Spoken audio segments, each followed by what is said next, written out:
네, 지금 시각은 7시 25분입니다. 이번 주 저희 KBS는 강원도 출자 출연기관의 현황과 문제점을 연속 보도해드렸습니다. 강원도가 세금을 들여 만든 외곽 조직인데요. 출자 기관이 4개, 배당금을 받지 못하는 출연기관이 22개, 이렇게 해서 모두 26개로 전국에서 가장 많습니다. 오늘 정가직설에서 두 분과 함께 앞으로의 혁신 방안까지 들어보도록 하겠습니다. 홍형득 강원대 행정학과 교수, 나철성 강원 평화경제연구소 소장 두 분과 함께 하겠습니다. 어서 오십시오. 반갑습니다. 고맙습니다. 자, 2014년 17개였었는데 2022년도 26개로 증가했습니다. 네, 상황이 이런데요. 왜 이런 결과가 나왔을까요? 여기에서부터 좀 말씀해 주시면 좋을 것 같습니다. 우선 우리가 그 근원을 보면 지방 출자 출연 기관의 설립 승인권이 99년도에 지방자치단체로 이양되면서부터 네. 급격하게 증가되고 있다 이렇게 말씀드릴 수 있고요. 네. 그 외에 이제 여러 가지 어떤 그 자치단체 내부 요인들이 이제 많이 있는데 네. 그 대표적인 그것이 자치단체장의 공약으로 인해서 네. 기존에 유사기관이 있는데도 신규로 설립하는 이런 그 경우도 많이 있고요.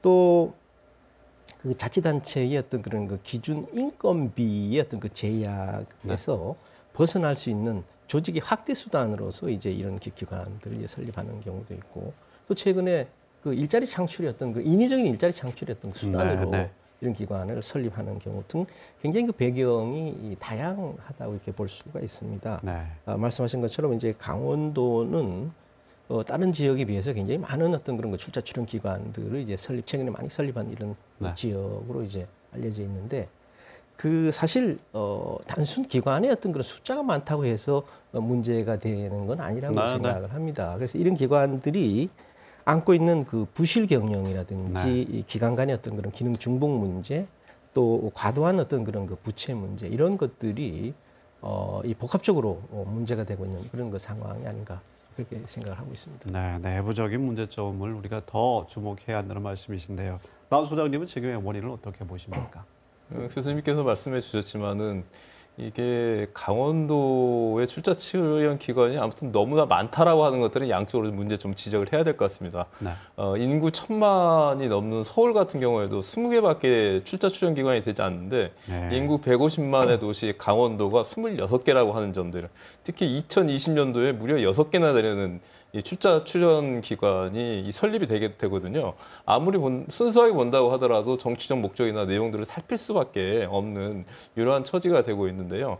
이 출자 출연 기관이 늘어나는 이유들 같은 경우는 저는 커다랗게 두 가지를 보고 있습니다. 하나는 실제 공무원, 퇴직 공무원들의 고위 일자리 창출로 좀 자리 만들기 창출로 좀 되는 것과 동시에 이 그 단체장의 보훈 인사 성격이 매우 강하게 되기 때문에 문제가 되고 있는데요. 현재 그 강원도 출자 출연 기관에 있어서의 전체의 기관장의 분포들을 보면 40%가 전현직 공무원으로 채워지고 있거든요. 누가 본다고 하더라도 공무원들에 있어서의 퇴직 이후에 자리를 보장하는 부분들로서 전락하고 있구나라고 하는 것들이 확인이 되는 부분들이고, 또한 현재 우리 선거가 얼마 끝나지 않았습니까? 강원도 같은 경우도 감원개발공사, 강원연구원, 여기 단체장 현재 임명 현재 준비를 하고 있는데요. 이 시기가 되면 언제든지 선거 캠프 인사들일지 선거 시기에 도와줬던 인사를 속칭 내려 꽂기 위한 자리 만들기로 전락을 하기 때문에 주머니에 있는 공깃돌처럼 사용하고 있어서 도민들과 시민들에게는 막대한 시민 혈세가 들어가고, 거기에 맞게끔 전혀 경영의 효율화나 방만성들은 굳혀지지 못하는 문제가 지속되고 있기 때문에 반드시 바로잡을 문제로 좀 불거지고 있다, 이렇게 말씀드리겠습니다. 숫자가 문제가 아니라 내용이 문제란 말씀을 홍 교수님께서 먼저 해주셨는데요.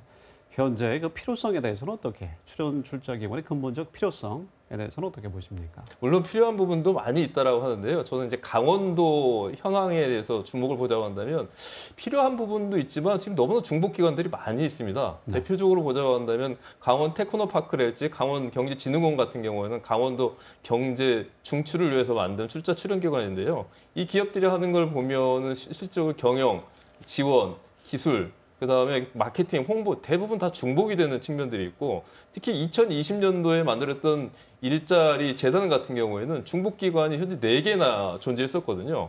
실제 일자리 국이라고 하는 것들을 만들었었고, 일자리 과라고 하는 부서가 있었고, 또 이 국관에 또 일자리 센터가 있음에도 불구하고 일자리 재단까지 만들면서 옥상 옥을 만드는 이러한 상황들이 나타났기 때문에 거기에 대해서 보자고 한다면 마땅히 경영평가가 제대로 돼 있냐? 그렇지 않거든요. 무려 강원도 출자 출연 기간의 부채가 2020년 기준으로 한다면 2조 원을 육박하고 있기 때문에 이와 관련된 부분들에 대해서 제대로 관리는 되지 않는데 늘어나는 부분들에 있어서에 대한 진단과 평가 이번 기회에 반드시 필요하다 이렇게 좀 말씀드리고 싶습니다. 네, 홍 교수님 어떻게 보십니까?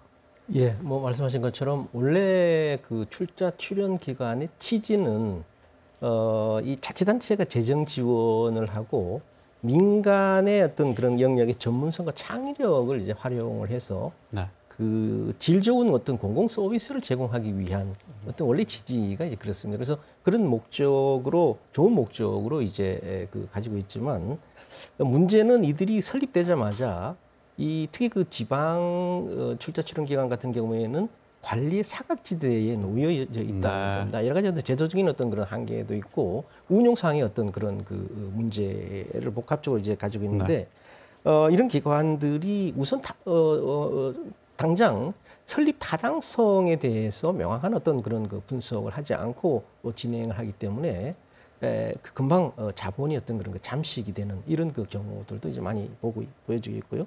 또 하나는 상당 기관들이 30인 미만의 어떤 그 소규모 기관으로 이제 운영되기 때문에 그 소규모 기관의 난립에 따른 어떤 그런 운영의 비효율 문제도 상당히 안고 있는 이런 그 문제들입니다.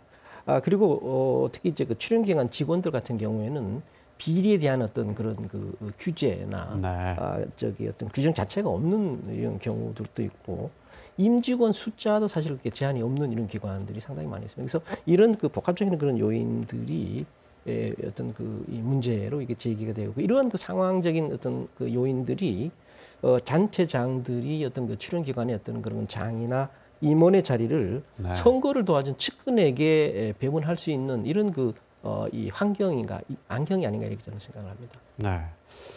대책과 대안을 좀 함께 제가 여쭤보고 싶은데요. 뭐 중앙정부 차원에서는 부채 관리를 해서 관리 감독을 강화하겠다고 하고요.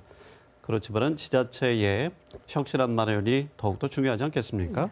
진단과 평가, 관리 사각지대에 놓여 있기 때문에 문제다. 이런 이야기를 지금 나눠주셨는데요. 앞으로 홍 교수님 어떻게 해야겠습니까?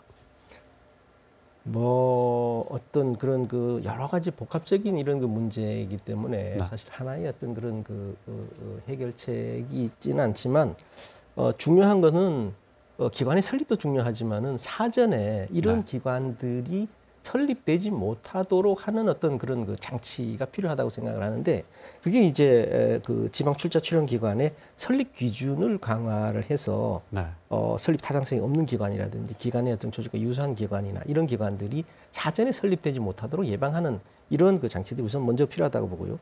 또 이 부패나 이제 적자가 심한 이런 그 기관들 같은 경우는 중앙 정부나 시민들의 어떤 그런 직접 감독할 수 있는 이런 그 여건들도 만들어둘 필요가 있다고 생각이 되고 특히 요즘 문제가 되는 것이 이 기관들의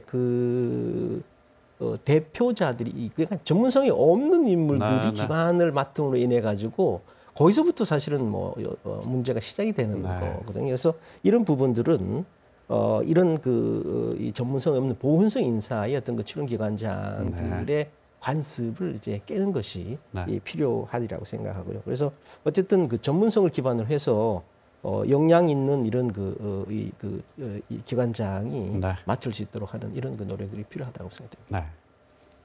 당면에서 좀 그 강원도 차원에서와 지방자치단체에서 해야 될 일이 있을 것 같거든요. 기본적인 현재 경영평가에 대한 관련된 부분들도 공개되지 않고 있는데요. 가령 강원문화재단이랄지 강원관광재단 같은 경우는 홈페이지가 있지만은 경영평가에 관련된 내용들은 해년마다 실시하고 있지만 전혀 공개되지 않는 상황들이고요. 중도개발공사 같은 경우에는 아예 홈페이지가 존재하지 않는 상황들이기 때문에 이 기업에 대해서 어떻게 운영되고 있는가 시민과 도민들이 도저히 접근할 수 없는 상황들이고 물론 출자 기간 아니지만 이번에 강원도 공기업 동해안 자유구역청 청장의 경우를 본다면 무려 900일 동안 40일만 출근해가지고 문제가 되지 않았습니까? 이러한 관리 사각지대에 대한 철저한 점검과 개선들이 어느 때보다 좀 필요하다. 이렇게 좀 말씀드리고 싶습니다. 진단과 평가에도 계속해서 좀 주목해 주시기 바랍니다. 오늘 도움 말씀 잘 들었습니다. 감사합니다.